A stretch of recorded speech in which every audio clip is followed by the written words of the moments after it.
지방선거 6월 1일까지 이제 8일 남았습니다. 여야의 신경전은 더욱 치열해지고 있고요. 민주당과 국민의힘 지도부가 잇따라 기자회견을 열면서 지지를 호소했습니다. 오늘 29일 또 전반기 국회의장단의 임기가 만료되지만 법사위원장 자리 확보와 맞물리면서 지금 후반기 원구성 협상을 둘러싼 여야 협상 계속 공전하고 있습니다. 정치권 이슈 최진 대통령 리더십 연구원장 추훈 해설위원과 함께 짚어보겠습니다. 어서 오십시오. 안녕하세요. 네, 안녕하세요. 안녕하세요. 오늘 정치권 이슈는 민주당 박지원 공동비대위원장 긴급 기자회견을 듣고 이야기 좀 나눠보려고 하는데요. 자, 기자회견 모습 그리고 민주당 내부 반응, 국민의힘 반응까지 차례로 듣고 이야기 시작하겠습니다. 정말 면목이 없습니다. 정말 많이 잘못했습니다.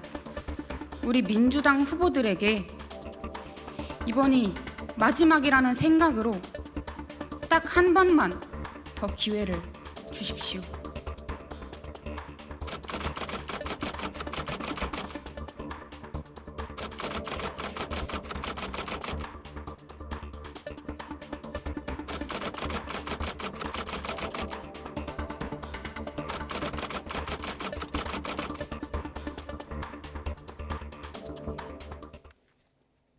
네, 하나하나 짚어보겠습니다. 박지원 비대위원장 오늘 긴급 기자회견을 열면서 울먹이는 모습까지 보였습니다. 최진 원장님, 네. 박지원 위원장이 오늘 기자회견 내용 전체적으로 어떻게 들으셨어요? 지금 말이죠. 민주당 내에서 지방선거 돌아가는 상황을 가장 제대로 간파하고 있는 사람 딱 한 사람, 박지원 위원장이 아닌가라는 생각이 듭니다.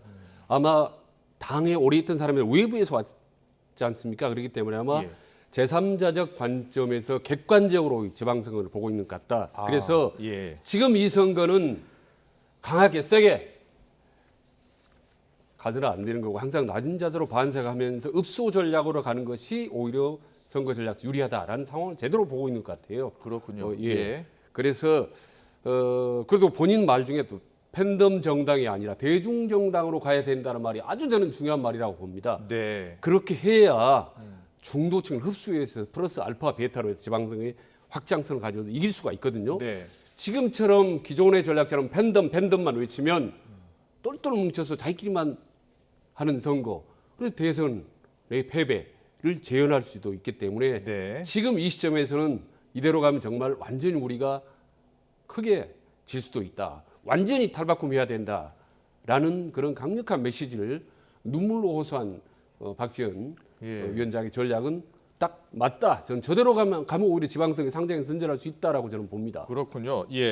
추훈 해설위원은 어떻게 들으셨어요? 근데 신현영 민주당 대변인이 바로 이거 개인적인 소신으로 기자회견하는 것 같다라고 하면서 의미를 좀 축소하는 듯한 발언을 했거든요. 일단 읍소 전략은 선거전이 불리할 때 쓰는 마지막 카드입니다. 그것이 어떻게 보면 이제 언더독 효과라 그래서 약자에 대한 동정심 불러일으키고 그리고 떠난 지지층을 위의식을 느껴서 다시 돌아오게 하는 그런 전략인데 사실 오늘 박지원 위원장의 말에 보면 굉장히 모순된 표현입니다. 염치 없지만 한 번 더 부탁한다. 결국 잘못했지만 뽑아달라는 거거든요. 잘못했으면 매를 맞아야죠. 잘못했지만 뽑아달라는 말은 굉장히 모순된 표현이지만은 이 말을 쓸 수밖에 없는 것은 그만큼 상황이 불리하기 때문입니다. 그런데 여기서 우리가 이제 염두에 둬야 될 게 뭐냐면은 작년 꼭 1년 전에 민주당이 이낙연 당시 대표가 똑같은 말을 한 적이 있습니다. 그랬습니까? 서울시장 선거 부산시장 보궐선거 앞두고 상황이 불리하니까 잘못은 통렬히 반성하고 혁신하겠다. 국민 여러분 도와주십시오라는 표현을 똑같이 썼습니다. 1년 뒤 지금 모습이 민주당이 반성한 모습을 우리가 찾을 수 있나? 혁신한 모습을 볼 수 있나? 그건 아니거든요. 그렇기 때문에 박지원 위원장의 이런 표현에 대해서 어느 정도 실행할 수 있는 진정성이 있는 건가? 책임감이 담보되는 건가? 여기에 의구심을 품을 수밖에 없는 거고요. 또 당내 기존의 정치인들은 거부감을 당장 보이고 있지 않습니까? 그렇기 때문에 어떻게 보면은 박지원 위원장의 이런 절박함은 본인은 절박하지만은 당 개혁으로 이어진 기까지는 차찬 속의 태풍으로 그칠 가능성이 저는 높지 않을까 싶습니다. 그렇군요. 그런데 오늘 저 기자회견이 끝나고 기자들의 이제 질의가 있었어요. 네. 그래서 586 용태론을 포함해서 당의 쇄신안이 곧 마련되느냐라는 질문에 그렇다. 조만간 발표할 것이다라고 이야기를 하고 기자회견장을 떠났는데 네. 바로 이야기가 나온 게 윤호중 위원장이 당과 협의된 바 없다 이렇게 말을 하면서 차단을 했거든요. 네. 당이 지금 어떻게 돌아가고 있는 겁니까? 그러니까 아주 안 좋게 돌아가고 있는 거죠. 근데 지방선거 전략을 놓고 내부에서 세게 파워 게임이 붙었다고 봅니다. 저는 저 발언을 보면서 혹시 박지원 비대위원장이 좀 시체말로 네. 사고 칠 수도 있겠다. 지금 이대로 가면 도저히 우리가 폭망할 우려가 있기 때문에 본인이 독자적으로 586 용태론을 주장하는 거죠. 본인이. 네. 예, 물러가라 더 이상 이제 이렇게 폭탄처럼 비슷하게 치고 나올 가능성도 있어 보입니다. 아, 그렇군요. 박지원 위원장이. 예. 그런데 이제 586 용태론이 사실 지난 대선 때도 나왔고요. 송영길 대표도 비슷한 취지의 이야기를 했었고요. 그렇습니다. 예. 그런데 윤호중 위원장은 당과 협의된 바 없다. 개인적인 차원이다. 이렇게 발언한 배경은 뭘까요? 일단 그 말 자체로 박지원 위원장의 개인적인 생각이었다라고 이렇게 지금 선을 긋는 거죠. 근데 여기서 이제 그 86 용태론을 거론하게 되면은 그 대상이 네. 크게 세 명이 되지 않겠습니까? 첫째는 뭐 윤호중 위원장 본인도 윤호중 위원장 포함. 포함해서 예. 한 명, 그다음에 송영길 후보를 생각할 수 있겠죠. 네. 송영길 후보 지난 대선 당시에 총선 불출마 선언을 했습니다. 네. 그러면은 그 박지원 위원장이 만약에 86 용태론을 주장한다면은 송영길 후보 만약에 이번 선거에 진다라면은 모든 공직에서 출마하지 않을 것을 약속해라. 이렇게 요구할 가능성도 저는 충분히 있다고 생각이 들고요. 예. 또 한 명이 누구냐면 이재명 고문이죠. 아. 이재명 고문에 대해서는 그러면 최소한 8월 전당대회에 당권 도전하지 말아달라고 요구할 수도 있는 부분들이거든요. 그거는 굉장히 좀 민감한 문제이긴 하지만은 그런 정도의 진정성이 보여야지 민주당의 그 혁신 또 박지원 위원장의 이런 반성론과 맥이 닿을 수 있다는 거죠. 하지만은 그럴 가능성이 아직은 보이지 않고 있습니다. 국민의힘은 박지원 비대위원장 호소에 정작 사과할 사람들은 다 뒤에 숨어 있는 것 아니냐 이렇게 비판을 쓴소리를 했습니다.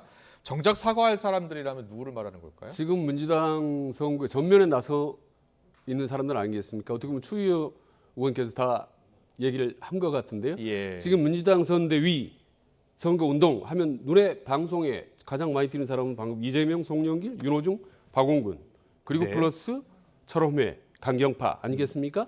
전면에 뛰고 있는 사람이 일단 물러나라라고 이야기한 거라 다름없다는 것은 예. 일종의 좀 세게 표현을 하자면 민주당 내에 친위 쿠데타와 같은 상황이 지금 벌어지고 있다고 그럼 봅니다. 네, 알겠습니다. 이렇게 박지원 비대위원장 긴급 기자회견을 여니까 이준석 국민의힘 대표도 긴급 기자회견을 열었습니다. 윤석열 정부가 원 없이 일할 수 있도록 도와달라라고 이야기했는데요. 자, 어떤 이야기를 했는지 듣고 오겠습니다. 제발 윤석열 정부가 거대 야당의 무리한 발목 잡기를 뚫고 원 없이 일할 수 있도록 도와주십시오. 우리는 지난 4년간 지방선거 참패 이후 뼈저린 반성과 혁신을 지속해왔습니다. 이제 실력으로 당당하게 보여드리고 싶습니다. 윤석열 정부가 원 없이 일할 수 있도록 국민 여러분 힘을 보태주십시오. 네, 이준석 대표가 원래 예정에 없던 기자회견인데요. 박지원 위원장이 기자회견을 하니까 바로 또 맞대응으로 맞불 기자회견을 연 겁니다. 어떻게 예, 들으셨어요? 그렇습니다. 예. 맞불 기자회견을 바로 열었어요. 예. 이준석 대표 말 들어보면은 어떻게 보면은 당 내에서 그 오만함을 좀 내세우지 말자. 예, 그래서 예. 오늘 보면은 거대 야당 뭐 심판론 이런 주장을 하지 않았습니다. 네. 발목 잡기란 표현을 했지만은 윤석열 정부가 원 없이 일할 수 있도록 도와달라. 이렇게 예. 어느 정도 그 야당이 지금 위축돼 있지만은 그래도 지방 조직이 워낙 막강하기 때문에 끊임없이 견제해야 하고 조심해야 된다라고 이렇게 어떻게 보면은 몸조심하는 그 입장을 지금 취하고 있는 것 같습니다. 저는 한 말씀 드리면 예. 맞불 작전이라기보다는 불난집에 좀 부채질을 한 것 같은 느낌이 들고요. 예. 그리고 조금 다른 각도입니다만은 최근 상황을 보면서 이준석 대 박지원 상당히 좀 한판 맞붙으면은 네. 볼만하겠다. 상당히 좀 국민들 입장에서 새로운 정치 바람을 일으킬 수 있겠다라는 생각을 다시 한번 박지원 갖게 되는. 비대위원장이 사실 정치에 뛰어든 게 얼마 안 됐잖아요. 예, 그렇습니다. 예. 예. 근데 최근에 여러 기자회견 열고 예. 최근에 이제 언론 기자회견에서 본인이 하는 주장에 대해서 공감하는 분들이 많으신 것 같아요. 예, 정치 영역이 일철하죠. 뭐 20대 예. 아니겠습니까? 20대 예. 후반인데 최근 들어서 적기에 타이밍에 던지는 메시지를 보면 야, 상황 파악을 상당히 잘하는구나. 장무 감각이 있다. 앞으로 상당히 좀 잘 나갈 수도 있겠다라고 바이든 미국 대통령이 그렇게 또 얘기했지 않습니까? 예. 그러고 보면 지금 상황을 잘 제대로 보고 있는 것 같다. 오히려 민주당 내 강경파들이 네. 5.18 용태론 너무 거기에 대해서 움찔하지 말고 네. 같이 머리 맞대고 대화를 하면 새로운 대안, 지방선거에 좋은 대안, 예. 이 전략이 나올 수도 있겠다라는 생각이 듭니다. 알겠습니다. 박지원 대 이준석, 이준석 대 박지원. 자, 앞으로 행보를 지켜보겠습니다. 자, 민주당 6일 지방선거 판세 지금 상당히 위기감을 느끼는 모습인데요. 인천 계양 을에 출마한 이재명 민주당 총괄선대위원장이요. 최근 여러 여론조사에 대해서 현장의 반응과는 다르다 이런 이야기를 했습니다. 어떤 이야기 했는지 직접 듣고 오겠습니다. 저도 아침 6시 반부터 이렇게 출근 인사를 진행한 차량들 상대로 이렇게 하고 있는데 현장이 많은 그 ARS 조사 결과와는 많이 달라요. 정말 달라도 많이 다릅니다. 거기에 넘어가면 안 된다. 제가 말씀드린 것처럼 ARS 조사에 지고 있더라. 그래서 그건 포기하게 하기 위한 일종의 작전일 수도 있는데 저는 미국에서 10%인가 15% 이하 응답률 여론조사는 발표 못하게 하고 있잖아요. 예. 워낙 악용이 많이 되니까요. 그 질문에 좀 이쪽 진영이 기분 나빠할 질문을 넣어놓으면 끌어버리잖아요. 왜곡하기가 쉽죠. 네, 이재명 위원장, 이재명 후보 같은 경우에 어제도 인터뷰를 했는데 어제 인터뷰에서는 각종 여론조사 결과에 대해서 존중해야 한다 이런 언급을 했는데 하루 사이에 입장이 조금 바뀌었습니다. ARS 조사 결과와 현장 반응은 다르다 이렇게 표현했어요. 왜 이런 언급을 했을까요? 일단 지금까지 나온 계양을에 대한 여론조사를 보니까 지금 한 4가지 정도가 나왔더라고요. 예. 하나는 리얼미터 조사는 그 선거전 전이고 선거 운동 이후에 한 3가지 여론조사가 나왔는데 공통점이 뭐냐면 다 ARS 조사입니다. 네. ARS 조사고 두 후보가 윤영선 후보와 그 이재명 후보 간의 그 경쟁이 아주 박빙으로 간다라고 네. 하는 것이 공통적으로 나타나고 있기 때문에 아무리 ARS 조사라고 해도 이재명 후보의 말처럼 어디 잘못된 것이다, 응답률이 낮기 때문에 신뢰가 떨어진다라고 볼 근거는 없습니다. 예. 그 실제로 여론조사에서 응답률이 낮다고 해서 그 신뢰도가 낮다, 여론조사의 신뢰도가 떨어진다라고 볼 근거는 저는 없다고 생각이 되고요. 많은 예. 여론조사 찬반이 있겠지만은 예. 그렇게 생각이 되는데 근본적인 원인은 이재명 후보가 선거 전략에 좀 문제가 있는 것 아니냐라는 점을 한번 둘러볼 필요가 있을 것 같아요. 네. 뭐냐면은 이재명 후보의 선거 전에 보면은 과거 대선 때처럼 예. 이른바 개딸, 양아들 대거 동행하면서 이렇게 하는 대규모 선거 유세를 펴고 있는 것으로 알고 있거든요. 네. 그런 것이 계양일 선거 그 유권자들에게 뭐 처음 보는 그 선거 운동이니까 그 관심을 끌 수 있을지는 모르지만은 거부감을 갖게 할 수도 있는 거고 네. 그런 것이 어떻게 보면은 윤영선 후보가 말하는 그 계양 사람, 계양이 호구냐 이런 그 정서가 먹혀들고 있는 것이 아니냐는 생각이 듭니다. 네. 그렇기 때문에 선거 전략을 좀 더 유권자 친화적으로 수정하는 것이 지금 필요한 것 아닌가 그런 생각이 듭니다. 예, 이재명 후보는 지난 대선에서 진짜 0.73%포인트 차로 졌잖아요. 석패를 했는데 지금 인천 계양에서 쉽게 이길 것으로 생각이 됐는데 네. 본인이 판단을 했는데 최근 여론조사를 보면은 박빙으로 나오는 것도 있고 그래서 예. 어떤 지금 이재명 후보는 어떤 생각을 지금 하고 있는 것 같습니까? 상당히 아마 겉으로는 지금 힘을 내고 또 전 지역을 순회를 하고 있지만 본인 매일 초조할 거예요. 지금 인천 계양을이 말이죠. 전에 불과 몇 달 전하고 완전히 판이 좀 달라졌습니다. 아시다시피 인천의 전체 지역이 지금 기초단체 10개인데 그중에 9개가 민주당입니다. 네. 지난번에. 근데 지금 많이 달라졌죠. 예. 그리고 지난번 3월 9일 대통령 선거 때 지금 인천 계양을이 인구가 16만 명인데요. 예. 8.8% 포인트 이재명 후보가 더 우세했습니다. 네. 근데 지금 최근 여론조사 보면 막 밀리는 여론조사도 나오고 있거든요. 그래서 지금 이런 토박이론의 논쟁이 붙으면 상당히 불리합니다. 저쪽 지금 국민의힘에서는 20몇 년입니까? 지금 25년 된 25일 예. 대비 전략으로 나오지 않습니까? 예.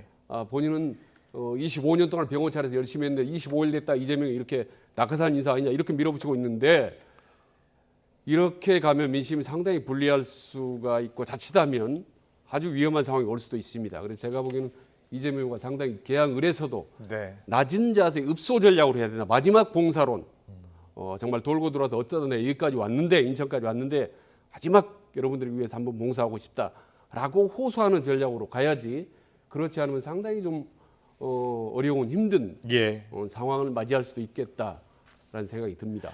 알겠습니다.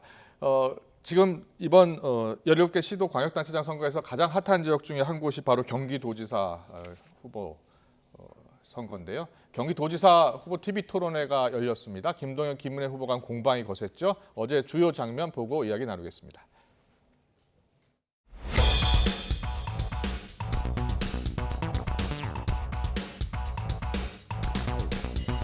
이재명 지사 측에서 단일화 제안을 한 그날에 그 회장의 1,000만 원, 그리고 비서실장 격의 1,000만 원, 2천만 원의 거액의 후원금이 입금이 됐습니다. 우선 참 개탄스럽습니다. 지금 내신 분들 누군지도 모르는 분들입니다. 그리고 작년 10월 달 이후고 이재명 후보와의 연대는 금년 2월 달에 한 것입니다. 검사가 공책 과정 A 추천을 인하여 시댁 쪽에서 책임다는 부탁을 받았습니다. 이런 이야기를 했습니다. 만약에 그런 청탁이 있었다면 그 당시에 민주당 정권이었습니다. 아마 수사가 저를 가만 놔두지 않았을 겁니다. 아무리 봐도 아주대 비서에서 기획재정부 연구원 간 게 타이밍도 그렇고 김동연 장관께서 부정 청탁한 거 아닌가? 절대 아니고요. 아주대에서 기재부 쪽에 보수가 깎였습니다. 이 빌딩 아시죠? 네, 알겠습니다. 네네. 근데 남편분이 가지고 계신 게 81평이거든요. 토지값만 급해도 한 170억 가까이 됩니다. 네. 그런데 재산 공개를 하실 때 이 건물값을 150억으로 공개를 하셨어요. 그럼 건물값은 빼신 거예요? 공직자윤리위에서는 그 부분에 대한 검증을 2중, 3중으로 합니다. 그런 거 허투루 신고하고 그렇게 살지 않았습니다. 윤석열 대통령과 통화를 한 것에 대해서 계속 답변 안 하실 겁니까? 새 정부와 대통령께 누를 끼치고 싶지 않아서 너무 노코멘트 하겠습니다. 네, 어떻게 보셨습니까? 이 경기도지사 후보 TV 토론회 상당히 치열했습니다. 거액의 후원금 보도 관련 또 김은혜 후보의 KT 취업 청탁 의혹 서로 공격을 했고요. 고발 조치까지 지금 이루어진 상황입니다. 자, 지금 경기지사 선거 어떻게 보고 계세요? 판세나 이런.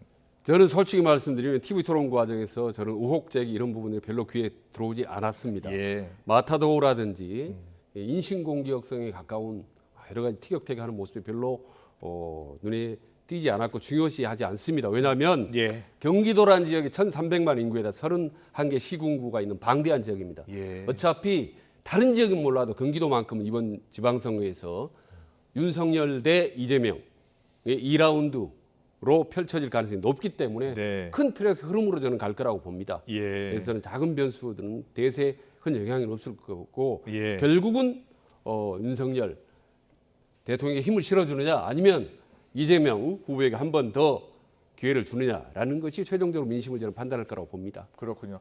지방선거 얼마 남지 않다 보니까 어제 문재인 전 대통령이 노무현 전 대통령 추도식의 모습을 드러냈잖아요. 그렇습니다. 근데 여기에 민주당 후보들이 대거 참석해서 추도를 했는데 이때 보니까 각 후보들이 다 문심을 얻었다 이렇게 이야기하고 있어요. 어떻게 들으셨어요? 어제 문재인 전 대통령의 그 추도식 기조는 조용한 추도, 조용한 추모가 아닌가라는 생각이 예. 들고요.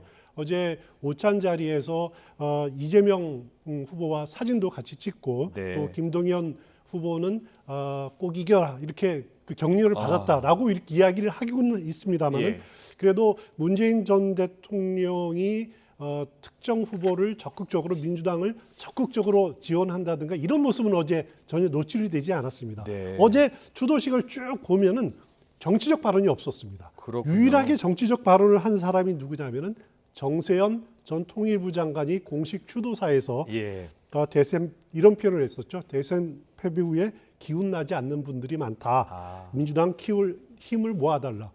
이런 표현을 했는데 가장 비정치적인 분이 정치적인 발언을 했고 어제 뭐 있던 그 정세균 예. 이사장이라든가 이해찬 전 총리, 이낙연 전 대표, 또 문재인 전 대통령 모두 가장 정치적인 분들은 아무런 정치적 표현을 하지 않았습니다. 그랬군요. 추모에 예. 집중했던 것 같습니다. 네. 저는 이제 어제 김정주 여사 어깨춤이 상당히 이제 국민들에게 많은 이제 회자가 됐지 않습니까? 예. 근데 저는 어제 노무현 전 대통령 추모식이 네. 이번 지방선거에 보이지 않는 중요한 분수령이라고 봅니다. 아. 네, 저는 어제 10,000명이 넘는 친노 친문세력 총을 집결한 것을 보고 네. 야 민주당의 지지층이 우리 모이자 우리가 뭉치자 민주당을 어려운 민주당을 도와주자라는 방향으로 갈지 네. 아니면 지난번 대선 때처럼 야 이거 또 뭉쳤구나 이제는 제발 좀 이념 정치 안 했으면 좋겠다라고 중도층 이탈할지 네. 중요한 저는 분수령이라고 보는 겁니다. 네. 어떻게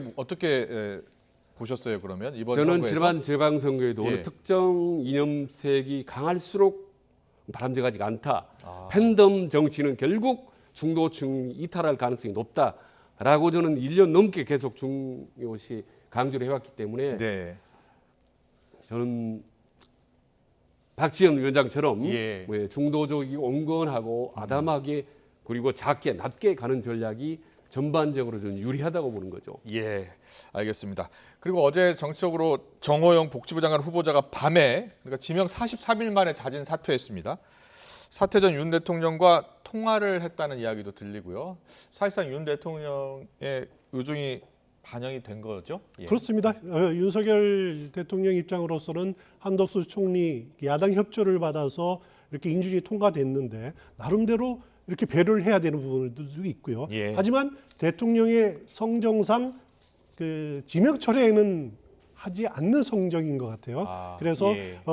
물론 이제 그 정호영 후보자를 지명한 것 근본적인 원인은 보면은 대통령에게 있지 않습니까? 대통령이 예. 지명을 했으니까 예. 그 이렇게 정호영 후보자가 만시창이가 된 데는 대통령도 일말의 책임이 있기 때문에 본인이 그 물러날 기회, 본인이 이렇게 명예롭게 후퇴할 기회를 주자라는 의미에서 이렇게 지명 철회까지는 하지는 않은 것 같습니다. 예. 그렇지만 뭐 너무 늦지 않게 그 물러나기 때문에 지방선거의 여당의 불리함 이런 것들도 이제 상쇄할 수 있는 효과가 있을 거다 그런 생각이 됩니다. 정호영 후보자가 어제 사퇴한 것에 대해서는 시기적으로는 어떻게 보세요? 저는 뭐 이미 시기나 방법 모든 게 다 이미 미리 준비된 사퇴 카드라고 봅니다.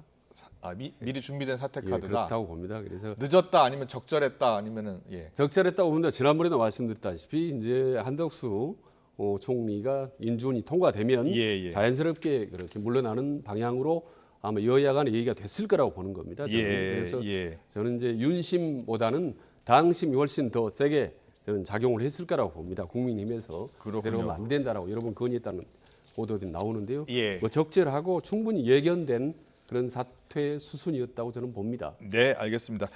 전반기 국회 이제 의장단이 이제 29일까지 하고 그 다음부터는 이제 새 국회의장단을 뽑아야 하는데 일단 민주당에서는 국회의장 후보로 김진표 의원이 됐어요. 김진표 의원이요? 그렇습니다. 네, 뭐 이상민 의원도 도전을 하고 이상민 의원 도전했고 또 우상호 의원도 도전했고 그런데 이번에 김진표 의원이 된 것은 어떻게 해석해야 되겠습니까? 김진표 의원이 지금 현역 국회의원 중에서 나이가 제일 많습니다. 제일 많고요. 그리고 지난 전반기 국회의장 선거 때도 박병석 현 의장에게 이렇게 양보를 했었거든요. 그때 그랬군요. 하다가 예. 그런 점들을 아마 민주당 국회의원들이 기억을 했기 때문에 이제 배려를 한 것 같고요. 이제 김진표 의원 만약에 국회의장이 되면은 정말 국가에 대한 마지막 봉사기일 겁니다. 네. 본인도 더 국회의원 할 생각은 없을 거고 예. 이것을 끝으로 이제 정계에서 물러나겠다. 현역의 국회의원도 그만하겠다라는 생각을 분명히 갖고 있을 겁니다. 네. 그렇기 때문에 그 선거운동 과정에서는 선당 수사 자세를 강조했지만은 국회의장은 무소속입니다. 당적이 없어야 됩니다. 그렇죠. 선당 후소가 아니라 정말 여야를 중재할 수 있는 중재자 역할을 제대로 하기를 기대를 해봅니다. 알겠습니다. 그리고 오늘 저녁 6시에는요. 윤석열 대통령이 용산 대통령실에서 임기 만료를 둔 전반기 국회의장단 만찬을 할 예정이라고 하네요. 네. 근데 오늘 만찬 회동을 하면서 어떤 이야기들이 오갈 것 같습니까? 일단 뭐 몇 사람이 함께 만나는 거고 일단 고별 만찬이기 때문에 저는 여야 협치 네. 해줬으면 좋겠다. 그리고 상임위 법사위원장 뭐 도와줬으면 좋겠다. 약간 포괄적으로 구체적으로 얘기 않고 포괄적인 덕담.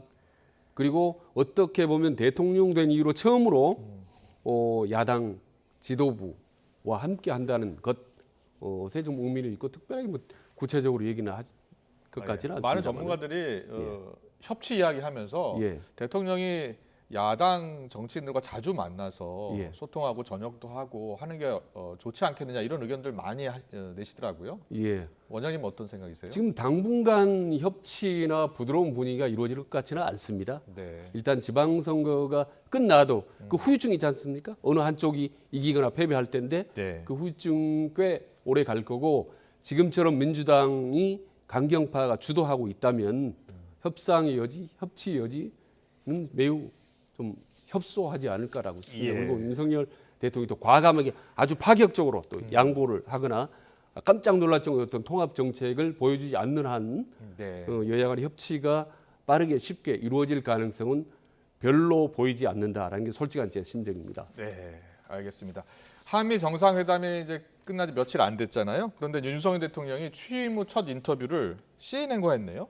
그렇습니다. 보니까 CNN에 뭐라고 얘기하냐면 선택은 김정은에게 달렸다 이런 말을 했어요.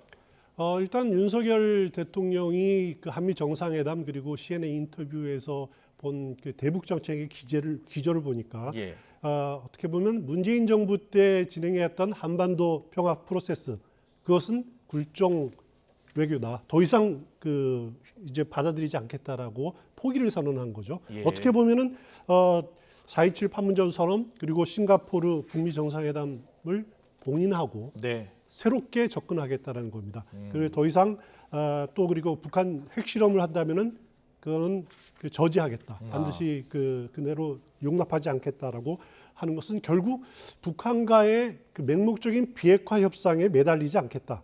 그리고 북한이 그 핵실험을 하면은 여기에 상응하는 대응 조치를 취하겠다라고 하는 어떻게 보면 과거 보수 정부의 정책으로 돌아가는 그런 입장을 대북 정책을 취할 가능성이 상당히 높아 보입니다. 그러면서 김정은 위원장과의 대화는 김정은 위원장이 언제든지 응하면은 우리도 그 응할 용의가 있다라는 뜻을 밝히고 있는 것 같습니다. 알겠습니다. 오늘 정치권 이슈는 여기까지 듣겠습니다. 최진 대통령 리더십 연구원장님, 추훈 해설위원과 함께했습니다. 잘 들었습니다. 고맙습니다.